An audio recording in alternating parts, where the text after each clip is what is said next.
सफ़ेद हाथी तस्वर करने वाले पुलिस के बाज़ अफसरान जो हैं वो ये तस्वर करते रहे कि शायद वो इस विंग को, इस यूनिट को अगर अलग करते हैं तो फिर इसको बड़े बेहतर तरीके से चलाया जा सकता है। कानूनी तौर पे इसकी हैसियत ऐसे थी कि SPCIA जो SSP इन्वेस्टिगेशन के अंडर था और DIG इन्वेस्टिगेशन के अंडर था, उसकी सुपरविजन में ये SPCIA काम करता था। फिर इसको एक अलग जब यूनिट बनाने का फ़ैसला किया गया तो उसकी एक सबसे बड़ी वजह थी कि कुछ अर्सा पहले इसमें जो SSP CIA लियाकत मलिक जब लगाए गए तो वो SSP थे और SSP CIA से सीनियर भी थे, तो फिर इसको अपग्रेड सीट को कर दिया गया और SSP इन्वेस्टिगेशन के अलावा SSP CIA की एक सीट जो है वो क्रिएट कर दी गई और DIG इन्वेस्टिगेशन के अंडर काम करते थे। फिर वक्त ने प्रमोशन की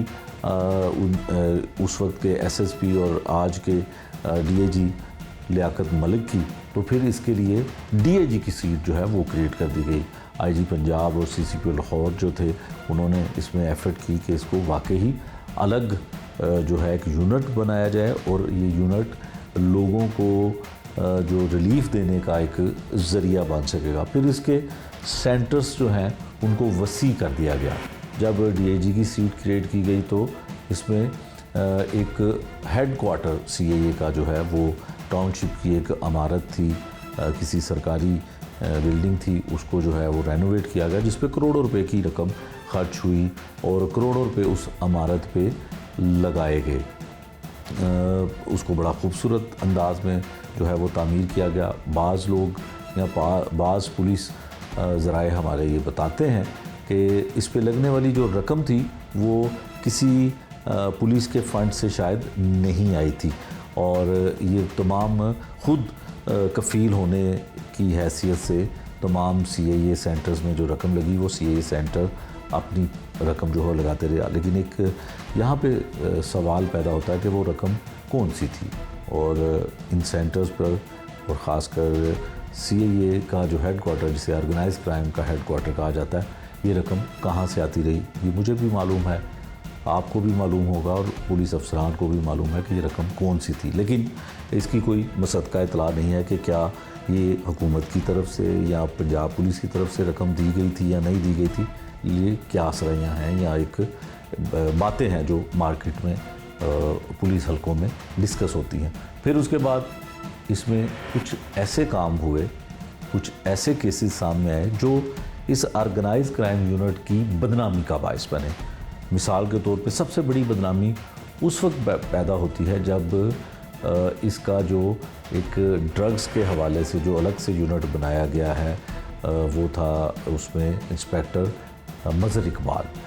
मज़हर इकबाल जो है वो ख़ुद बहुत बड़ी, उन पे इल्ज़ाम ये लगता है कि वो मंशियात के बहुत बड़े डीलर हैं। ANF वाले उनको गिरफ़्तार करते हैं, ANF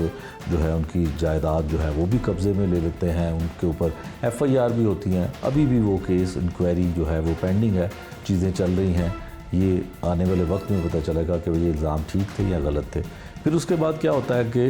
तमाम वो सेंटर्स, तमाम वो चीज़ें जो ऑर्गेनाइज क्राइम की थी, वहाँ पे कुछ ऐसी इलीगल चीज़ें होती रहीं जिसके बारे में बहुत सारे सवाल पैदा होते हैं। मिसाल के तौर पे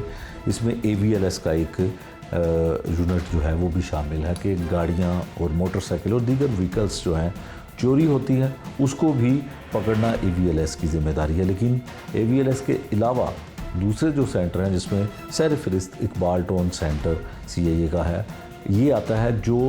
नॉन कस्टम गाड़ियों को पकड़ना शुरू कर देता है। नॉन कस्टम गाड़ियों को पकड़ के उनको ज़ब्त कर लेता है। फिर हम कुछ इतलात ऐसी भी आई कि कुछ अफसरान के पास भी ये गाड़ियाँ उनके ज़ेर इस्तेमाल भी नहीं, फिर वापस होती थी, कभी कुछ होता था, इस तरह की चीज़ें आई। फिर सबसे ज़्यादा फाइनेंशियल क्राइम जो जिसको कहा जाता है, उसके केसेस ऑर्गेनाइज क्राइम यूनिट ने ज़्यादा हल करना शुरू कर दिए। उसकी कोई वजूहात ज़्यादा सारी नहीं है, सिर्फ एक ही वजह हो सकती है कि अगर किसी का लेन देन है तो पुलिस, और ख़ासकर इतना संजीदा यूनिट जो हीनियस क्राइम के मुलज़मान के लिए बनाया गया है, ऑर्गेनाइज जो क्राइम करते हैं उसको बनाया गया है, तो उनको पकड़ने के लिए बनाया गया। तो उसके अंदर ये लेन देन के मामला 489F यानी कि चेक डिसऑनर के केस, इस तरह के मामला जो हैं वो होना शुरू हो गए। होंडी का काम करना ये FIA की स्वाबदीद है कि वो जो है इसमें अपना FIA का वो डोमेन थी, FIA उसमें करे। फिर उसके बाद कस्टम नॉन कस्टम गाड़ियों का था, उसके लिए भी कस्टम का काम है। फिर 489F या जुए के डे, ये ऑपरेशन पुलिस की